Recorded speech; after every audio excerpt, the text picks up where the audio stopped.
축복을 선언하겠습니다. 평안하십시오. 당신은 세계살릴 선교사입니다. 장자의 축복으로 237 시대 만명 성도를 회복하십시다.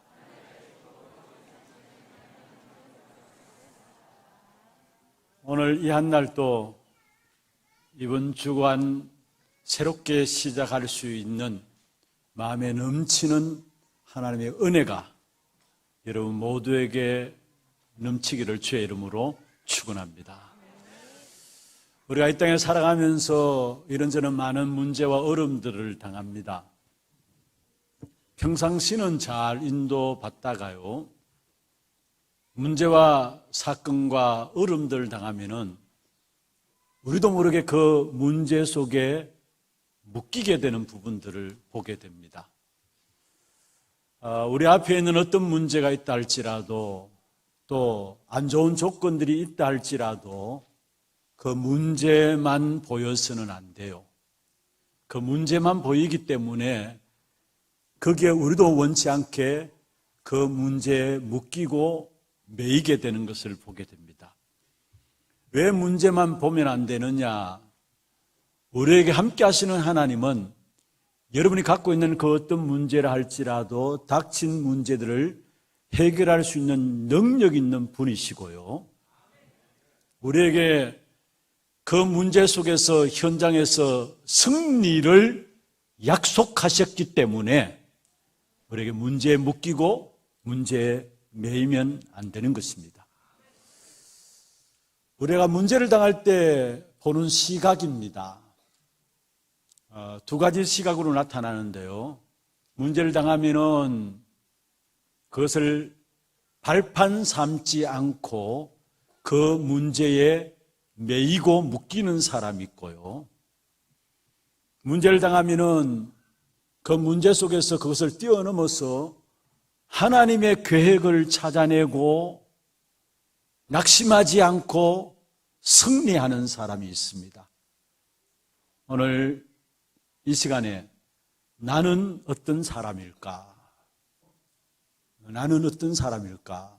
우리 자신들을 한번 점검해 보시기를 바랍니다. 사실은 경중의 차이가 있을지 모르지만은 모든 사람들이 문제 가운데 있습니다. 어떤 면에서 지금 이 자리에 참석하고 있는 여러분들도 나름대로 이런저런 많은 문제들을 가지고 이 자리에 참석하고 있고, 또 그 문제들 때문에 하나님의 은혜를 힘입기 위해서 또 이 자리에 나온 분들도 없지 않아 있습니다. 그런데 그 문제에 내가 묶여있고 그 문제가 크게 보이느냐? 그렇지 않으면 그 문제 속에서 하나님의 계획을 보고 낙심하지 않고 승리하느냐? 여러분, 정말로 이번 한 주간 여러분의 모든 문제와 사건과 어려움들을 통해서 그것을 넘어서서 하나님의 계획을 그 속에 찾아내시고 승리하는 그런 축복 있기를 주의 이름으로 축원합니다. 사실 오늘 본문에 보면은 에브라임 지파와 므낫세 지파가 나옵니다. 요셉의 자손들로서 에브라임 지파와 므낫세 지파의 기업이 분배되어지는 부분들이 나오는데요, 사실은 이 두 지파는 이미 창세기 48장에 보면은 8절부터 22절에 에브라임 지파와 므낫세 지파의 임할 축복을 야곱을 통해서 선언했고 그 축복을 받았음에도 불구하고 오늘 14절이 큰 민족을 이루었다, 이미 하나님의 말씀이 그대로 성취되어지는 사실을 봤음에도 불구하고 이 에브라임 지파와 므낫세 지파는 현실적인 문제들을 더 크게 본 겁니다. 그러니까 불평하게 되고 핑계대게 되고 불신앙에 빠지는 부분들이 오늘 본문에 나와요. 문제를, 현실적인 문제를 하나님의 언약보다 더 크게 보았기 때문에 문제 앞에서 불평하고 핑계대고 하나님의 능력을 믿지 않는 불신앙의 역사 속에 사로잡히는 부분들을 우리에게 보여주고 있는 것입니다. 참으로 중요한 내용들입니다. 우리가 문제를 당할 때에 그 문제에 사로잡히고 묶이고 매이느냐. 거의 대부분의 사람들이 그 문제에 매여요. 그 문제만 보여요. 그래서 결국은 우리가 신앙생활 하면서도 사실 참 힘들고 어렵게 신앙생활하고 있는 부분들을 보게 됩니다. 그런데 그런 므낫세와 에브라임 지파랑에서 오늘 본문에 하나님께서 말씀하고 있습니다. 스스로 개척하라. 또 오늘 15절에 그렇게 말씀하고 있죠. 스스로 개척하라. 마지막 부분에 보면은 18절에 보면은 네가 개척하라. 스스로 개척하라. 네가 개척하라.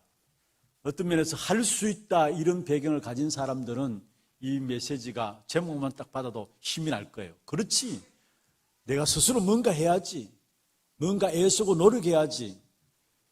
뭔가 그렇게 볼 수 있습니다만은 그러나 중요한 것은 여기서 스스로 개척하라. 네가 개척하라는 말은 네가 애쓰고 힘써서 밀어붙여서 뭔가 되도록 하라. 그 말이 아니에요. 착각하지 말아야 합니다. 내가 애써가지고 뭔가 만들어내라. 그 말이 아닙니다. 오늘 18절에 보면은 그 산지도 내 것이 되리니 비록 살림이라도 네가 개척하라. 사실 오늘 제목을 스스로 개척하라 잡아놓고도 고민하고 갈등했어요. 성도들이 자칫 착각해서 내가 뭔가 애쓰고 노력해야 되는 것으로 붙잡혀지지 않을까. 그렇지, 내가 이제는 힘내야 되겠다. 그렇게 나오지 않을까. 물론 힘내야죠. 그런데 제목을 바꾸려고도 생각하다가 아니다. 그냥 이 제목이 좋겠다라고 생각했어요. 왜냐하면 오늘 본문에 보면은 그 산지도 내 것이 되리니 이게 전제하고 있어요. 그러니까 네가 개척하라. 그 산지도 네 것이 되리니 스스로 개척하라. 무슨 말입니까?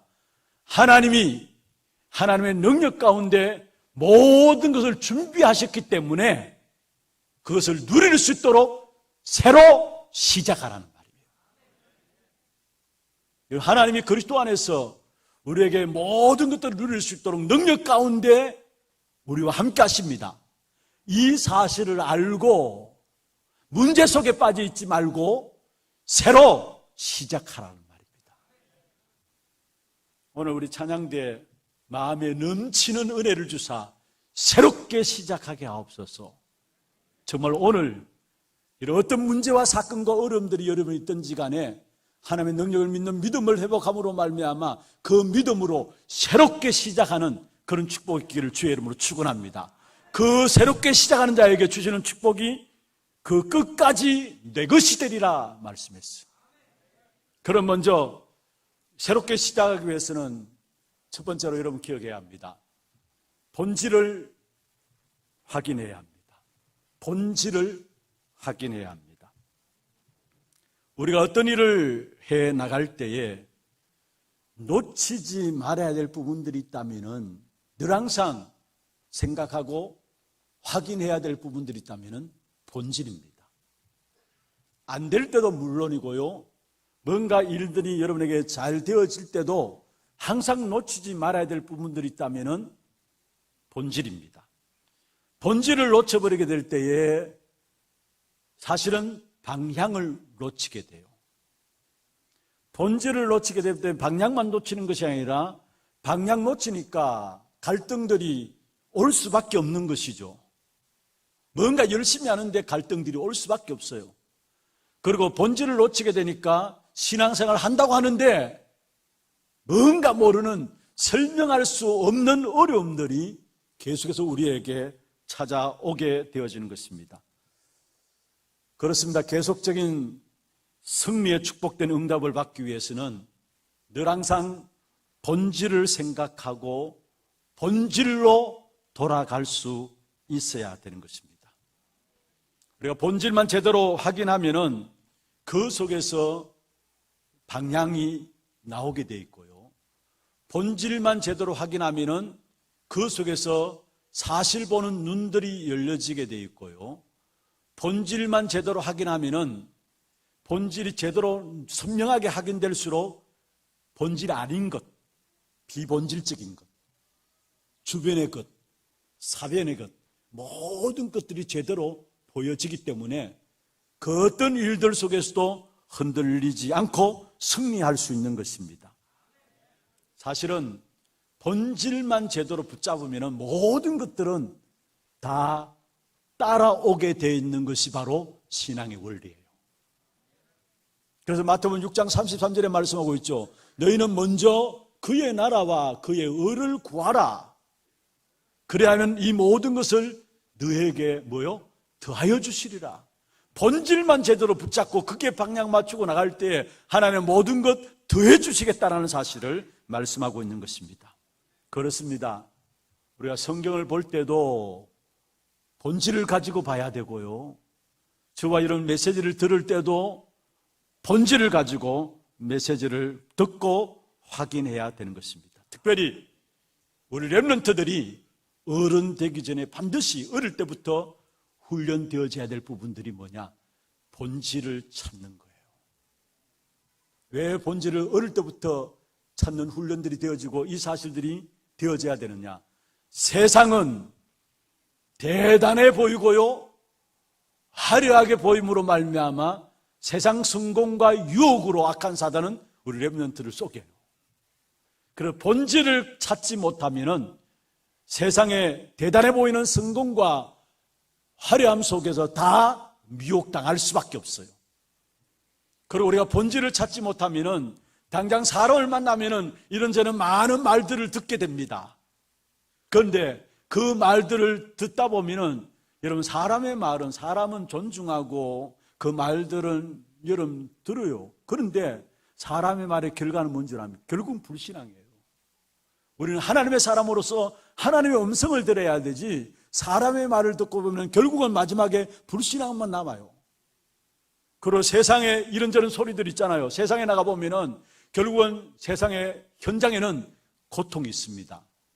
그리고 아무리 세상에 이런저런 많은 훌륭한 말들이 있다 할지라도 그들의 모든 주제는 결국은 뭐냐? 의식주의에 대한 부분들이에요. 그런데 이런 부분들을 계속 들으면 자기도 모르게 본질을 잃어버리게 되고, 본질을 잃어버리니까 정말로 내가 올바르게 신앙생활하고 있는 것인가 흔들리게 된다는. 그래서 렘넌트들은 어릴 때부터 다른 훈련이 아닙니다. 진짜 본질을 가지고 그 안에 세워져 나가는 훈련들이 되어져야 된다는 사실.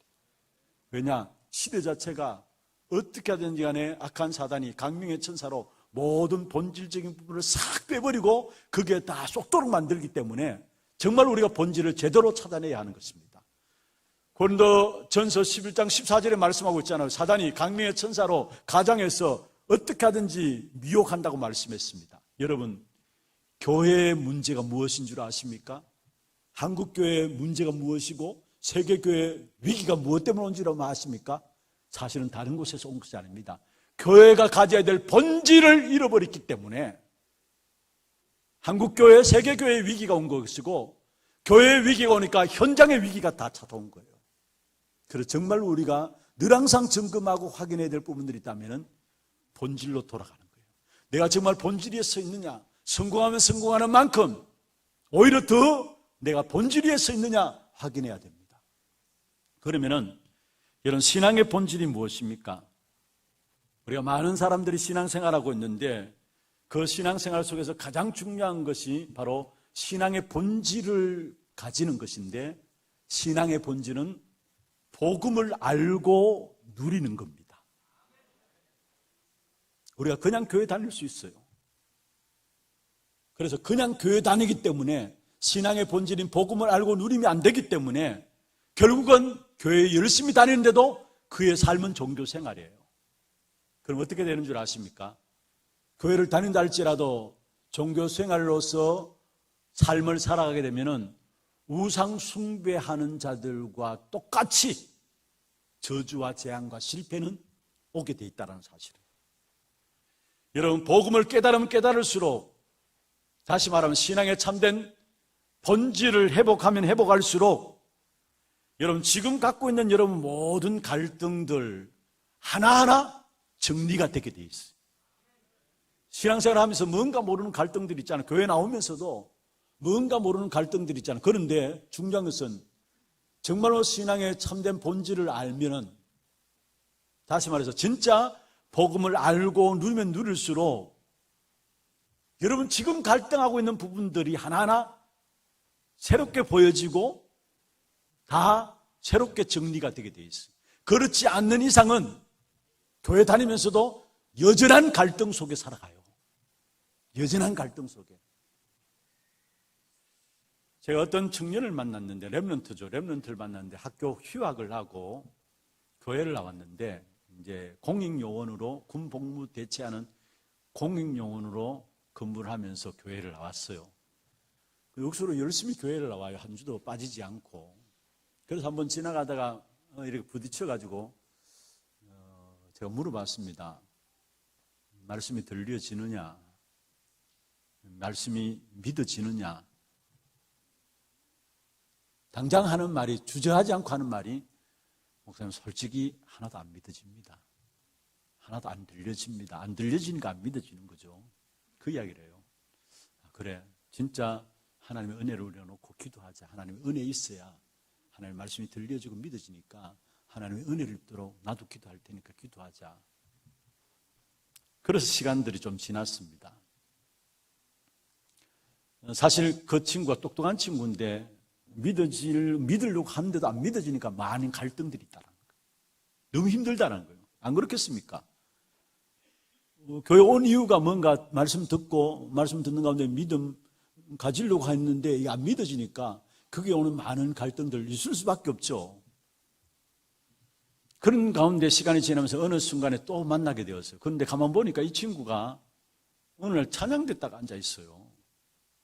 그래, 이상하다. 어떻게 믿어지지도 않는 친구가 찬양하려고 찬양대에 앉아 있냐. 그런 생각들을 가졌어요.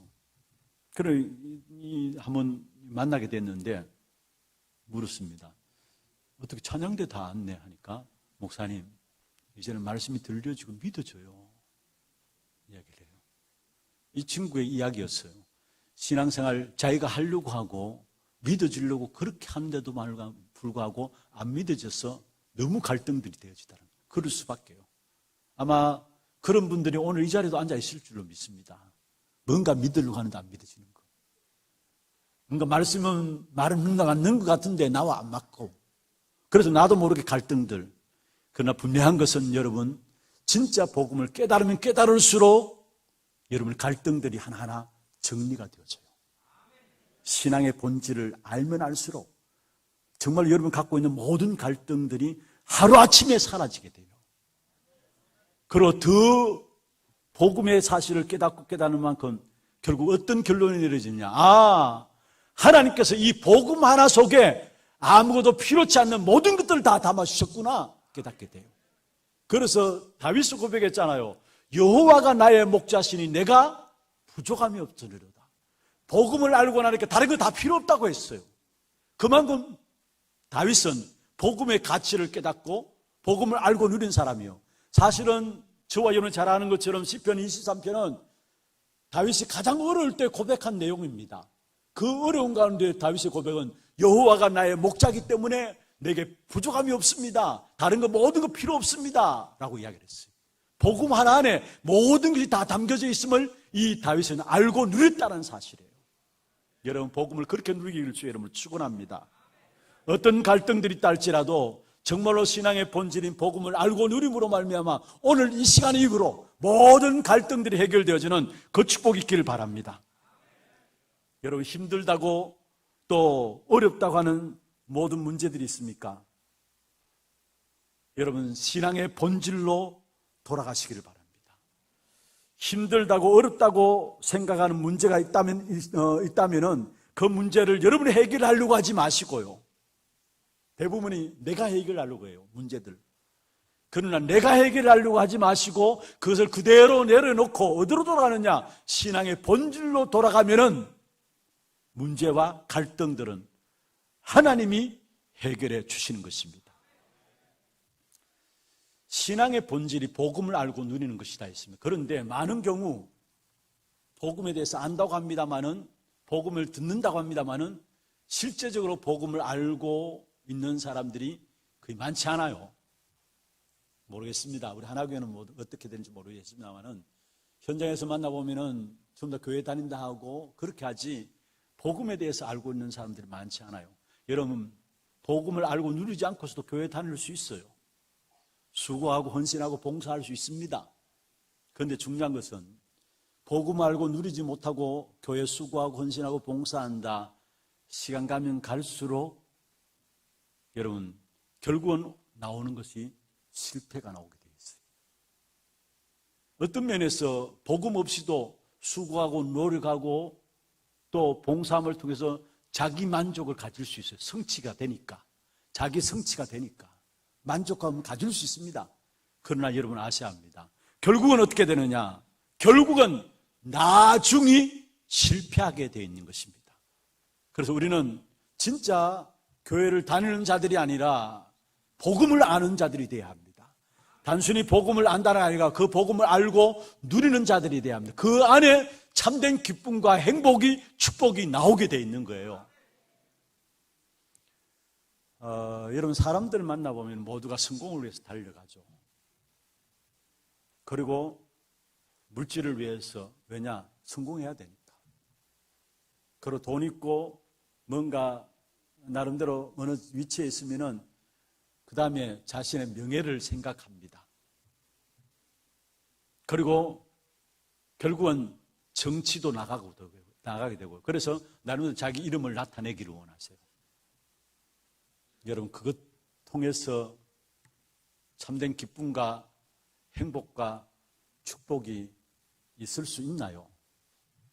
나름대로 뭔가 명예와 성공과 또 나름대로 돈을 벌고 나름대로 어떤 만족함은 있겠죠. 그러나 그것이 있다고 해서 인생들에게 참된 기쁨과 행복은 가져다 줄 수가 없는 것입니다. 여러분 돈 있는 사람들이 왜 자살합니까? 지식으로 똑똑한 사람들이 왜 어려움 당하면서 힘들 때 극단적인 선택을 합니까? 왜 엄청난 자리에 있으면서 영적인 문제로 무너지니까 그것을 감당하지 못해서 스스로 생을 끊습니까? 돈 있다고 행복한 게 아니고 기쁜 게 아니에요. 뭔가 이름을 나타내고 명예를 가졌다고 해서 행복하고 기쁜 게 아닙니다. 진짜 행복과 기쁨은 어디 있느냐? 하나님의 형상으로 빚어진 저와 여러분이 하나님을 만나서 하나님의 형상을 회복하게 될 때에 그 속에서 참된 기쁨과 행복이 나오게 돼 있는 것입니다. 창세기 1장 27절 28절 너무나 잘 아는 말씀이죠. 하나님의 형상으로 우리를 만드시고 하나님께서 형상 따라 창조된 인간에게 모든 것을 정복하고 다스리는 축복을 주셨어요. 그렇습니다. 하나님의 형상을 가지고 정복하고 다스려 나갈 때 그 속에서 오는 것이 기쁨이요 행복이요 축복입니다. 그런데 하나님의 형상이란 말은 하나님의 생명의 역사 속에 있는 자란 말이에요. 하나님의 생명의 역사 속에 있는 자. 그런데 창세기 3장으로 말미암아 인간이 하나님을 떠나게 되고 하나님을 떠난 죄로 말미암아 자신도 원치 않게 악한 사단의 운명에 사로잡힌 바 되었어요. 그 하나님을 떠난 창세기 3장의 상태를 가지고 에베소 2장 1절에 보면은 죄와 허물로 죽었다 했어요. 여기에 죄와 허물로 죽었다는 말은 생명의 역사 관계에서 끊어졌다는 말이에요. 참된 생명의 축복의 역사 속에서 끊어졌다는 사실이에요. 그러니까 악한 사단이 인생을 붙잡고 있기 때문에 어려움이 올 수밖에 없죠. 힘든 일이 있을 수밖에 없고요. 저주와 재앙이 계속 있을 수밖에 없고요. 사단이 인생을 붙잡고 있는 것을 결국 멸망시키는 겁니다. 지난주에 서론에 제가 말씀드렸죠. 우리가 그리스도로 말하면 구원받아야 한다는 거. 구원받는 순간에 우리는 응답과 축복의 시간표 속에 들어간다는 거. 이런저런 많은 이들이 있을 수 있지만은 그게 우리를 멸망시키지 못하고 합력해서 선을 이룬다는 거. 왜 그렇습니까? 응답과 축복의 시간표 속에 있기 때문에. 그러나 그리스도로 말하면 구원받지 못하면 어쩔 수가 없어요. 저주와 재앙의 멸망의 시간표 속에 있는 겁니다. 아무리 잘 살아도 멸망받아요. 아무리 똑똑해도 멸망받아요. 요한복음 10장 10절에 뭐라 했습니까? 도둑이 오는 것은 죽이고 도둑질하고 멸망시키는 것이라 했어요. 사단의 궁극적으로 뭐냐? 모든 인생을 멸망시키는 거예요. 그래서 먼저 저와 여러분이 구원받아야 돼요. 정말로 그리스도로 말미암아. 그래서 하나님의 축복과 응답의 시간표 속에 들어와야 돼요. 그런데 결국 죄와 허물로 죽었다. 다시 말해서 하나님과의 생명관계가 끝났다라는 사실이에요. 그러니까 당연히 저주 재앙이 인생 속에 올 수밖에요. 그러면 저주 재앙의 문제를 해결하기 위해서 인생들이 몸부림치는데 하나님이 없으니까, 하나님을 떠나서 영이 죽어버렸으니까 누구를 찾습니까? 우상 찾는 거예요. 그래서 우상 숭배 당연하게 그들은 당연히 우상을 찾아갈 수밖에 없어요. 왜 우상 숭배하느냐 여러분 이해하지 못하지만은 불신자들은 하나님 없으니까 당연히 하나님 대신 우상을 찾아갈 수밖에 없는 거예요. 그래서 우상 숭배하는 할수록 결국은 영적인 문제로, 아니 하나님 섬겨야 될 인생이 하나님 섬기지 않고 엉뚱한 것에 가서 복을 돌라고 비니까 영적으로 무너질 수밖에요. 아니 하나님을 떠난 그 자체가 이미 영적으로 무너진 겁니다. 그래서 영적 문제가 올 수밖에 없는 것이고, 그 속에 정신의 문제와 육신의 문제와 또 내세의 문제와 후손의 문제들이 계속 따라올 수밖에 없는 것이죠. 그런데 하나님께서는 그게 우리 인생을 내버려 두지 아니하시고 이 하나님과의 생명관계를 회복하기 위해서 바로 답을 주셨는데, 창세기 3장 15절에 여자의 후손이 뱀의 머리를 상하게 할 것이다. 이사야 7장 14절에 그 여자의 후손을 똑같이 말씀했습니다. 보라, 처녀가 잉태하여 아들을 낳으니 그 이름을 임마누엘이라 하리라. 여자의 후손, 처녀가 잉태하여 똑같은 말입니다. 다시 말하면 여자의 후손으로 말미암아 생명관계가 회복된다는 말이에요. 처녀가 잉태하여 아들을 낳는데 그 처녀가 잉태한 아들로 말미암아 그리스도로 말미암아 그 생명관계가 회복된다는 말이에요. 그래서 요한복음 1장 4절에 보면 말씀하고 있습니다. 그 안에 생명이 있었으니 이 생명은 사람들의 뭐요? 빛이다 했어요. 그리스도 안에 생명이 있습니다. 요한일서 5장 11절 12절에 또 증거는 이것이니 하나님이 우리에게 영생을 주신 것과 이 생명이 그의 아들 안에 있는 그것이니라. 12절에 뭐라 했습니까? 하나님의 아들이 있는 자에게는 생명이 있고 하나님의 아들이 없는 자에게는 생명이 없느니라. 할렐루야. 예수 그리스도 하나님의 아들이 내 안에 있으면 나는 생명 가진 자입니다. 이 생명의 사를 이루시기 위해서 예수님께서 십자가에서 못 박혀 피 흘려 죽으심으로 말미암아 생명 이룰 수 있는 관계를 완성하셨어요. 그래서 요한복음 19장 30절에 다 이루었다 말씀하신 거예요. 여기서 다 이루었다는 말은 생명을 가질 수 있는 모든 조건들을 다 완성했다는 말이에요. 그게 다 이루었다는 거예요. 그렇습니다. 그리스도 안에 생명이 있어요. 그리스도 안에 구원이 있고요. 그리스도 안에 모든 것으로 충분하고 완전하고 모든 것이 됩니다. 여러분, 하나님께서 그리스도를 통해서 모든 것을 다 끝내시고 그 그리스도께서 참된 제사장으로 저와 여러분 축복받을 수밖에 없는 근본의 사람으로 바꾸셨어요. 그래서 그리스도로 우리는 충분한 겁니다. 하나님께서 그리스도를 통해서 그리스도의 권세를 가지고 참 왕으로 오셔서 저와 여러분 승리할 수밖에 없는 자로 바꾸셨어요. 그래서 우리는 그리스도로 완전한 겁니다. 그리스도로 오셔서 제사장의 그렇죠. 선지자의 권세를 가지고 하나님께로 나갈 수 있는 자로서 모든 축복의 길을 여신 것입니다. 그래서 그리스도는 우리의 모든 것입니다.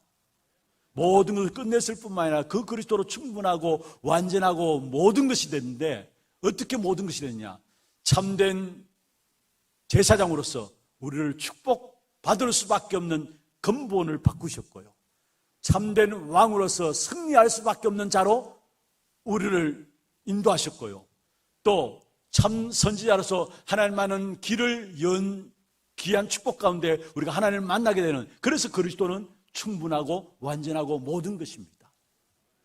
이 그리스도께서 십자가의 생명 이룰 수 있는 조건을 다 완성하시고 3일 만에 다시 살아났어요. 그래서 3일 만에 다시 부활하신 이 사건으로 말미암아 하나님의 생명이 우리 안에 들어올 수 있는 모든 것들을 다 완성되어진 겁니다. 그래서 계시록 3장 20절에 말씀하고 있습니다. 볼지어다 내가 문 밖에 서서 두드리노니 누구든지 내 음성을 듣고 문을 열면은 내가 그에게로 들어가서 그로 더불어 먹고 그는 나로 더불어 먹으리라. 우리가 마음문을 열면 그리스도께서 내 안에 들어서서 내가 그로 더불어 먹고 그는 나로 더불어 먹으리라. 생명관계 축복을 누리겠다는 거예요. 어떻게 합니까? 요한복음 1장 12절에 말씀하고 있습니다. 영접하는 자, 곧 그 이름을 믿는 자들에게 하나님의 자녀되는 권세를 주었으니 죄와 허물로 죽었던 우리 속에 생명이신 예수 그리스도가 우리가 영접하는 순간에 재창조의 역사로 우리 안에 들어오십니다. 이걸 가지고 구원이라 이야기합니다. 구원받는 자에게 하나님은 성령으로 세상 끝날까지 함께 하시겠다 약속하십니다. 그래서 그 하나님이 지금 또 세계 복음화를 이루어 가시는 사실을 우리에게 말씀하고 있는 것이죠. 이것을 가지고 복음의 본질이라 합니다.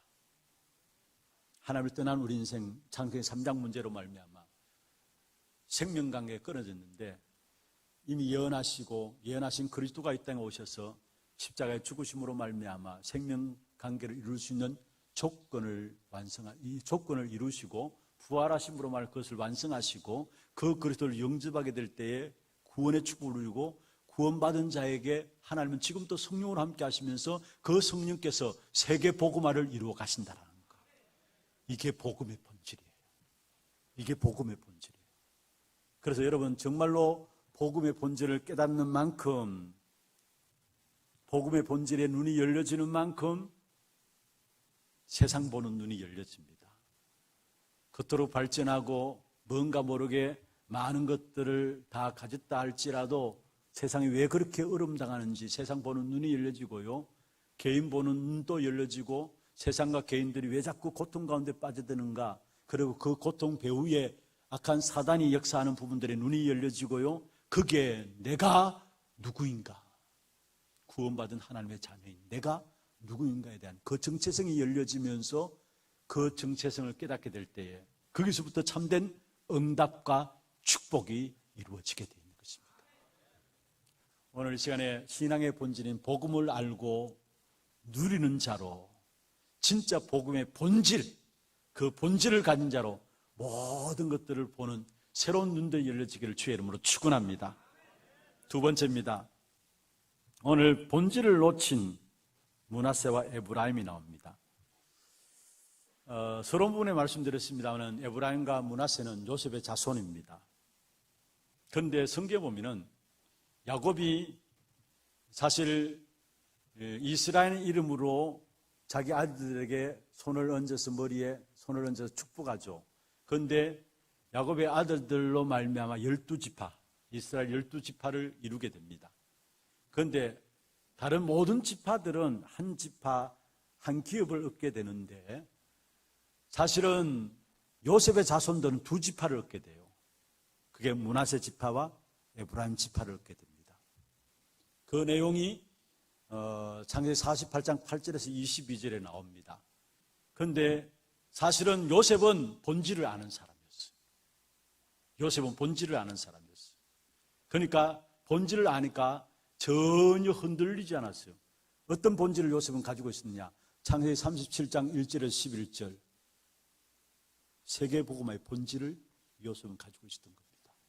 그러니까 노예로 가도 흔들리지 않았어요. 오히려 거기에서 중요한 경제를 배우게 되고요, 감옥에 가도 전혀 어렵다고 이야기하잖아요. 거기서 오히려 정치를 배우게 되고요, 결국 총리화되어지고, 총리화되는 후에 끝난 것이 아니잖아요.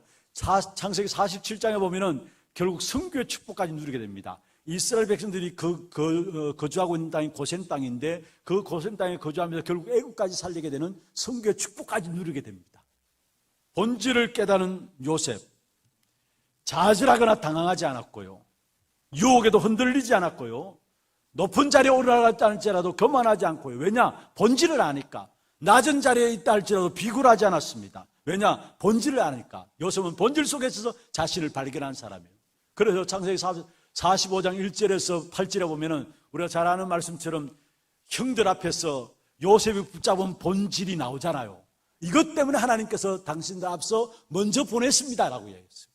요셉이 무엇을 붙잡고 있는가를 우리에게 말씀하고 있는 것입니다. 그런데 오늘 그 요셉의 자손들 가운데 므낫세와 에브라임 지파는 그 본질을 놓쳐버렸어요.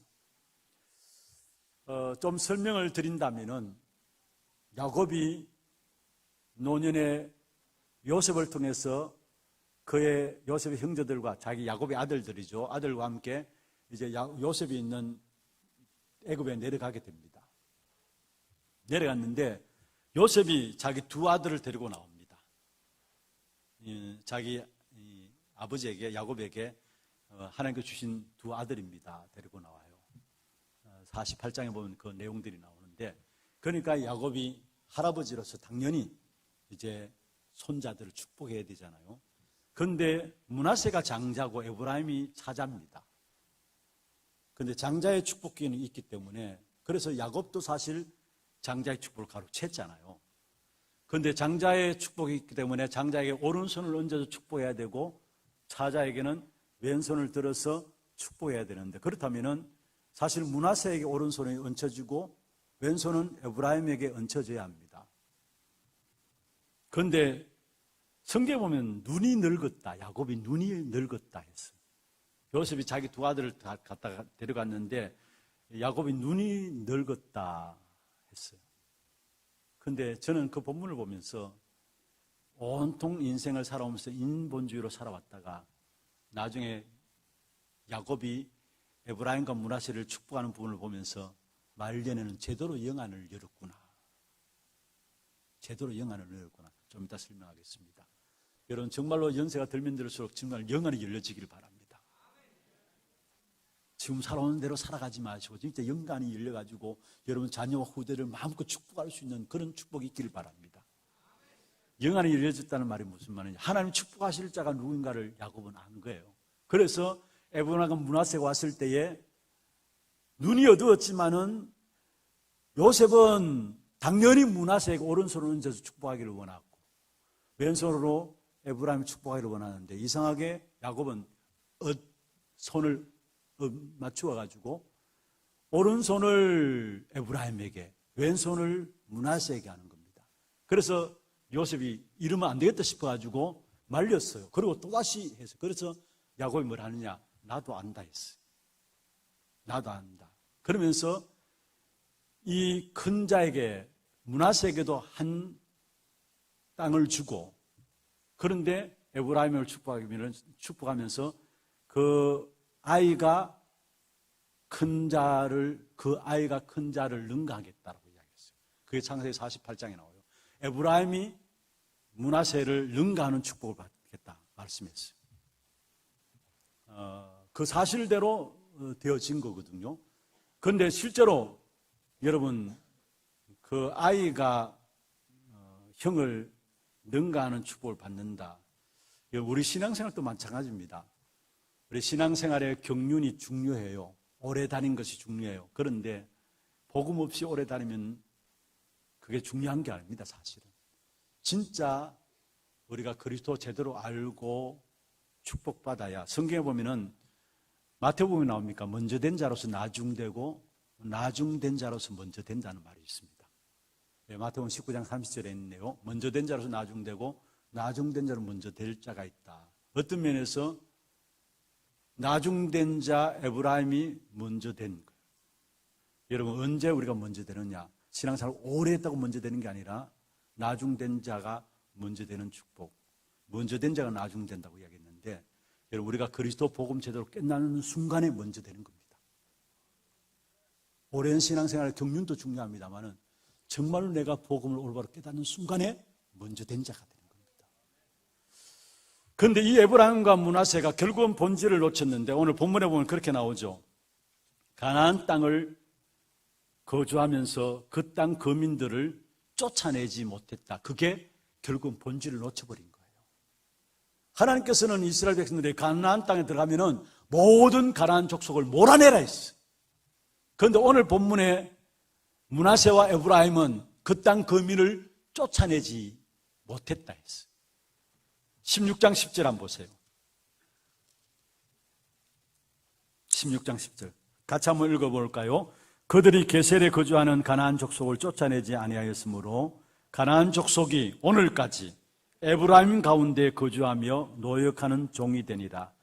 가나안 족속이 오늘까지 에브라임 가운데 거주했다 했어요. 완전히 쫓아내지 못했다는 말이죠. 넘어가서 17장 12절 보세요. 므낫세 자손에 대한 부분이 나오는데요. 17장 12절 같이 한번 읽어볼까요? 므낫세 자손이 그 성읍들의 주민을 쫓아내지 못하며 가나안 족속이 결심하고 그 땅에 거주하였다. 하나님께서는 이스라엘 백성들에게 가나안 땅에 들어가면은 그 땅의 모든 가나안 족속들을 쫓아내라 했어요. 민수기 33장 51절부터 쭉 나오는데 특별히 52절에 보면 그 땅 거민을 너희 앞에서 다 몰아내라 했어요. 그런데 사실은 이 에브라임도 마찬가지고 므낫세도 마찬가지고 그 땅 거민과 함께 거주했다라고 말씀했어요. 쫓아내지 않고. 그런데 쫓아내지 않고 몰아내지 않게 될 때 어떤 결과가 올 것인가 55절에 말씀하고 있는데 너희가 몰아내지 아니하면 너희의 남겨둔 자가 너희의 눈에 가시가 될 것이다. 너희의 옆구리에 찌르는 것이 되어가지고 너희 거하는 땅에 너희를 괴롭게 할 것이다. 결국 남겨놓은 그 자들이 너희의 눈에 가시가 되고 옆구리에 찌르는 자가 되어서 너희가 거주하는 땅에서 너희를 괴롭게 할 것이다 했어. 사실 에브라임과 므낫세 지파가 이 가나안 거민을 쫓아내지 못했다는 것. 중요한 것은 왜 가나안 원주민을 쫓아내라 합니까? 불신앙이 그로 말미암아 오기 때문에, 우상 숭배가 그로 말미암아 오기 때문에. 여기서 가나안 원주민을 쫓아낸다는 것은 무엇을 말합니까? 우리 안에는 모든 불신앙의 요소들을 제거해 버려야 된다는 거. 예수가 그리스도라는 복음을 깨닫지 못하도록 만드는 우리 안에 나도 모르게 우리 안에 각인되고 뿌리내는 모든 것들을 다 계속 버려야 된다는 거. 여러분 우리 자신들 한번 살펴보십시오. 복음을 받았지만은 그 사실을 알고 누리지 못하도록 방해하는 것들이 있어요. 그것들을 벗어버리고 계속해서 던져버려야 된다는 거. 왜? 그렇지 않으면 결국은 그게 우리만 실패신 게 아니라 우리 후대들에게도 심각한 영적인 문제를 가져오기 때문에. 그렇습니다, 여러분. 우리의 불신앙이 우리 후대들에게 심각한 영적인 문제를 가져온다는 사실을 잊지 말아야 합니다. 우리가 염려하고 불신앙하고 인본주의 쓸 수 있습니다. 그런데 중요한 것은 그것 가지고 나만 어려움을 당하는 것이 아니라 우리 후대들에게 심각한 영적인 문제를 가져온다는 것. 반대로 말하면은 우리가 오늘 이 시간에 예배 드립니다. 찬양하고 기도하고 말씀 듣고 합니다. 아무것도 아닌 것 같지만은요. 여러분 찬양하고 기도하고 말씀 들으면서 여러분을 위해서 기도하고 가정을 위해서 기도하고 자녀들을 위해서 축복하고 기도하잖아요. 그 기도는 다 쌓입니다. 계시록 8장에 말하고 있어요. 여러분 모든 기도는 하나도 땅에 떨어지지 않고 다 쌓입니다. 그래서 자녀들을 위해서 기도하는 만큼 그 기도가 당장은 아니지만 시간을 두고 시간표에 따라서 하나하나 다 우리 후대에게 응답으로 오게 돼 있어요. 그래서 믿음의 부모들이 중요하다라는 것, 진짜 복음을 제대로 아는 부모들이 중요하다는 것이 그거 있어요. 결혼할 때도 보면은 여러분 우리가 정말로 믿는 가정인가 살펴보잖아요. 그게 그냥 이야기가 아니에요. 복음 가지고 자녀들을 위해서 기도해 놓은 것들이 쌓여 있어가지고 결국 그 인생이 살아가는 동안에 하나님께서 하나하나 분명하게 응답으로 내려주시게 돼 있다는 거예요. 그래서 우리 안에 어떻게든지 간에 인본주의 쓰고 염려하고 세상 방법을 따라가는 삶의 모든 부분들을 어떻게 하는지 벗어버려야 합니다. 그렇지 않으면 우리도 모르게 우리의 후대들에게 불신앙을 심어지게 되고 그 불신앙으로 말미암아 우리 후대들에게 영적 문제를 남기게 된다는 사실이에요.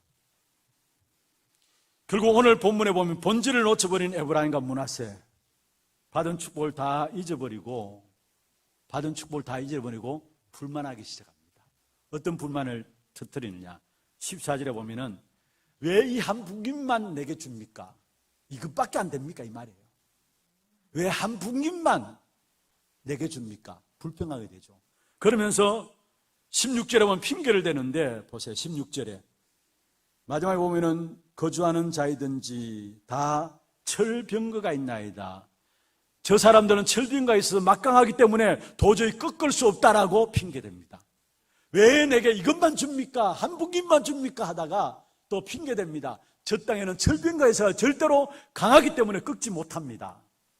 여러분, 상대가 되지 않는데 우리가 어떻게 싸움에서 이길 수 있습니까? 그런 하나님의 능력을 믿지 못하는 불신앙의 고백들을 하게 되는 것입니다. 그런데 하나님께서 그 에브라임과 므낫세에게 뭐라고 말씀하십니까? 오늘 제목입니다. 스스로 개척하라. 스스로 개척하라.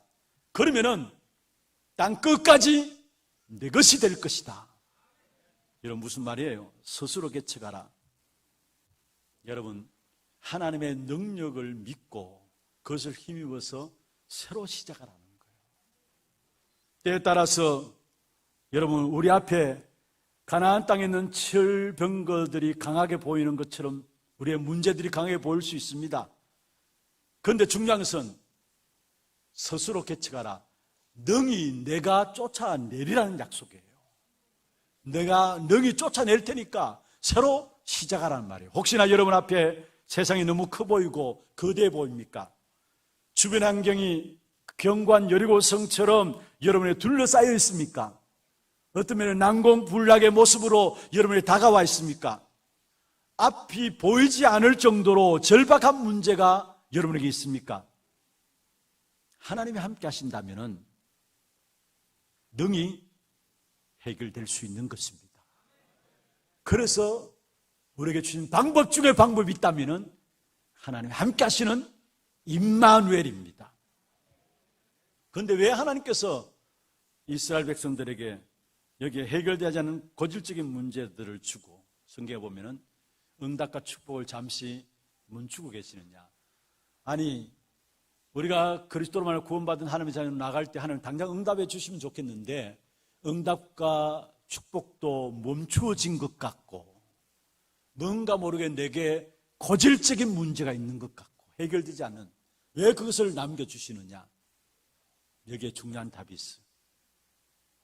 여러분, 인간관계에 갈등들이 있습니까? 그 속에서 답을 가지고 그 인간관계의 갈등 속에 있는 사람에게 답을 주기 위함입니다. 혹시나 고질적인 문제들을 가지고 기도하고 있습니까? 왜 당장 응답 안 됩니까? 그 고질적인 문제를 놓고 기도하면서 거기에 대한 답을 얻도록 해서 결국 그 문제에 있는 사람에게 답을 주기 위함입니다. 그래서 우리에게 있는 모든 문제와 갈등은 하나님의 살아있는 메시지인 겁니다. 한번 합시다. 나의 모든 문제와 갈등, 하나님의 살아있는 메시지다. 문제 속에 있어봐야 문제 속에 있는 자들에게 답을 줄 수 있어요. 경제 가운데 어려움을 당한 자라야 경제 가운데 힘들어하는 사람에게 답을 줄 수 있어요. 인간관계의 갈등 속에 있어봐야 인간관계의 갈등 속에 있는 사람에게 답을 줄 수 있어요. 그렇다면 오늘 나의 문제와 갈등은 문제와 갈등으로 끝나는 것이 아니라 그게 살아있는 하나님의 메시지라는 사실이에요. 말씀을 맺겠습니다. 스스로 개척하라. 힘내서 살자는 말이 아니에요. 절대로 여러분 착각하지 마세요. 하나님의 능력으로 새롭게 시작하라는 것입니다. 이미 하나님이 그리스도 안에서 모든 능력을 다 주셨으니까 그 능력으로 새롭게 시작하라는 것입니다. 때에 따라 우리 앞에 오늘 본문에 나오는 것처럼 에브라임과 므낫세 지파가 핑계대면서 살림이 있고 철병거가 있다 했어요. 그렇습니다. 때에 따라 우리 앞에 살림이 있을 수 있고 철병거가 있을 수 있습니다. 그러나 걱정하지 마세요. 하나님은 그 살림과 철병거가 있다 할지라도 그 속에서 우리를 어떤 자로 부르셨느냐? 17절입니다. 그게 마지막 부분은 너는 큰 민족이요 큰 권능 있음적, 우리를 큰 민족으로 큰 권능을 가진 자로 부르셨다는 거예요. 저와 여러분의 정체성입니다. 큰 민족이요 큰 권능을 가진 자라. 그러니까 살림이 있고 철병가 있다 할때 상관없다라는 거. 다시 말하면 큰 민족이요 큰 권능을 가진 자로 정체성만 회복하면은 오늘 18절에 말하고 있죠. 그 끝까지 내 것이 되리라. 그 끝까지 내 것이 되리라. 모든 것을 정복하는 축복을 주시겠다라는 사실이에요. 말씀 맺겠습니다. 문제 속에 빠져 있지 마세요. 살아있는 메시지예요. 갈등 속에 빠져 있지 마세요. 살아있는 메시지예요. 그 속에서 큰 민족이요 큰 권능을 가진 자라는 정체성만 가지게 되면 땅 끝까지, 그 땅 끝까지 내 것이 되리라. 모든 것을 완전히 정복하는 귀중한 전도자로 세워지게 될 것입니다. 이 축복이 우리 하나교회 모든 성도들이 누려지는 귀한 응답이 있기를 주의 이름으로 축원합니다.